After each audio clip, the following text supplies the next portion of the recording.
Hello my friends, my name is Tim Johnson. I often get asked, how difficult was it to stop drinking alcohol and taking pills? And I always reply, it was the hardest thing I've ever done in my life without hesitation.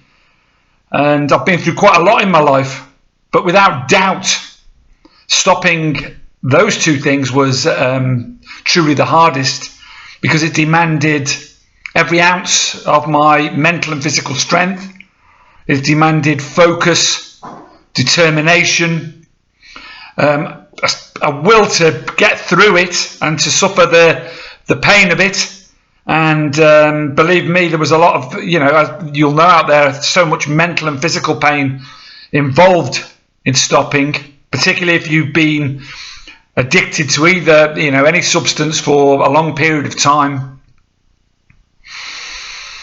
But actually stopping alcohol and drugs wasn't as hard as staying stopped. And those of you out there in early sobriety will know that.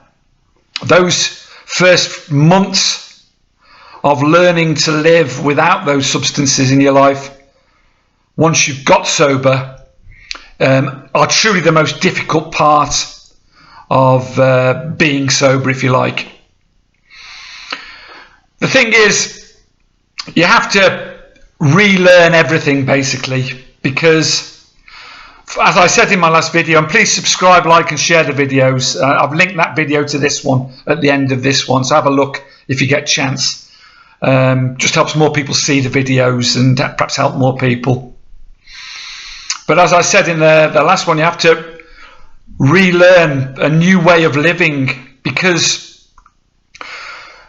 once you've got through the withdrawals and battled through all of that, and that is a severe battle, a war, and you have to become a warrior, as I said in my last video, you then have to recreate your life, recreate yourself in effect, rebuild yourself.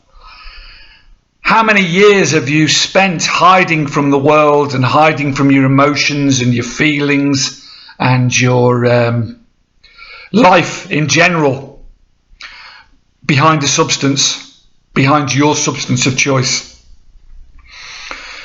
Once you find that true freedom at the end of it, believe me, it's worth every ounce of pain, as you'll know if you've got there. But those first months, every single day is a struggle, and you just have to take one day at a time and learn. I know that's an old adage, one day at a time, but it's the only way you can do this, the only way you can get through those early days and relearn, because you've got to have a mass and a flood of emotions coming in that have been numbed for years, and it's very difficult to deal with that. And on top of all that, you're in mourning, you're going to be feeling strange, you're going to be feeling sad because you put down your substance of choice.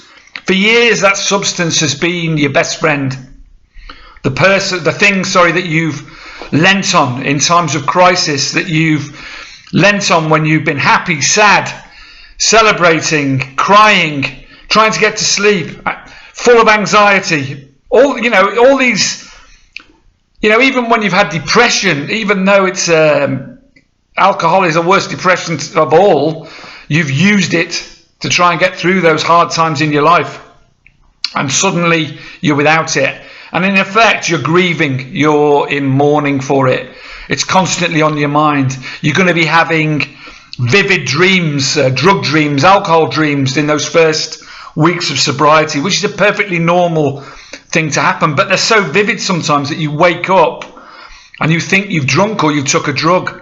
I mean, many times I woke up sober, sweating, thinking, what the hell have I done? In fact, it's a drug and alcohol dream, and that's perfectly normal. It's just your brain healing and probably longing still for those substances. And that brings me on to cravings. I'm sorry, just before I mention cravings, please have a look at the channel. There's lots of videos on early sobriety about dealing with emotions, early emotions, and all that stuff, and learning to live a new life. But I'll deal with cravings in this one quickly now, because Cravings in those early days and weeks and months are debilitating, and they send people back to drink and back to drugs. There's no doubt about that, because the craving can then become an obsession. Once an obsession in your brain, it's really difficult to get around that and not use and go back to those substances again. The thing is, many people confuse cravings and what that feeling of craving is, and many times it's hunger. And that sounds strange, but that's a medical fact. It's particularly if you've not been eating properly, I talk a lot about HALT on this channel. Like, it's hungry, angry, lonely, and tired, and all those things. If they're affecting you, if you're not sleeping, if you're full of anger and resentment, if you're hungry, if you're lonely, then these can lead to cravings, and you have to recognize those feelings for what they are and deal with them. How did I deal with my cravings? Well, several ways. It may not suit you, but it worked for me, because we all have them. Now, the thing is, you have to realize, first of all, your mind can play tricks on you, and if you're in certain places at certain times that you associate with using or drinking, cravings can occur. If for instance, on a beach, you're sitting out in the sun and people are drinking an ice cold beer, that used to be one of my triggers and cravings. The smell, everything, all of that. Avoid those places. That's the first thing. And in those early, I don't avoid them now because I just don't get the cravings anymore. However, in those early days of sobriety, avoid places that will trigger you. Avoid smells, places, crowds, people. Friends that are using and drinking. Avoid like the plague. Take them out your phone. It's a sacrifice you've got to make to stay sober. The thing is, we have to make these sacrifices, particularly in early sobriety, to get through it. So avoid all those places, avoid those triggers, give yourself a really good chance, eat properly, give yourself proper nutrition, exercise daily. All these things are truly important for avoiding cravings. Even if that exercise is half an hour walk in the fresh air, doesn't matter. Move your body. Get good feeling endorphins going around your body. Get good nutrition into you and good supplementation. Help your brain, help your body, endorphins, all these things being released, which will help avoid cravings.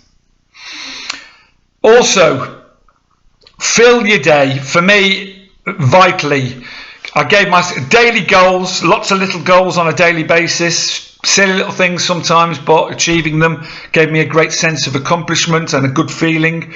Oxytocin is released when you achieve a goal. That's a medical fact. Loads of goals. Fill your day as much as you can, even if it's with stupid stuff, to anything to distract yourself from those thoughts in those early days. Read, entertain yourself on your computer. Do whatever you've got to do to fill your day. If you're not working, that is. If you're working, it's slightly easy to fill your day, perhaps. And when you get the cravings, and you will get them, even if you do all these things, you'll still get the odd craving. The thing is to immediately recognize that feeling for what it is. That your brain, see the end result is what I always say. See where that craving will lead you, because it'll be in a gutter somewhere or dead. And that's the way I look at it now. But also, if I had a craving or something, I'd cook myself something really tasty to eat, or I'd go for a long walk, or I'd lift some weights, or do whatever I had to do just to get it. And then half an hour later, that craving didn't exist anymore. Don't let them get hold. Don't let them, become obsession. When they become obsession, you're in the shit.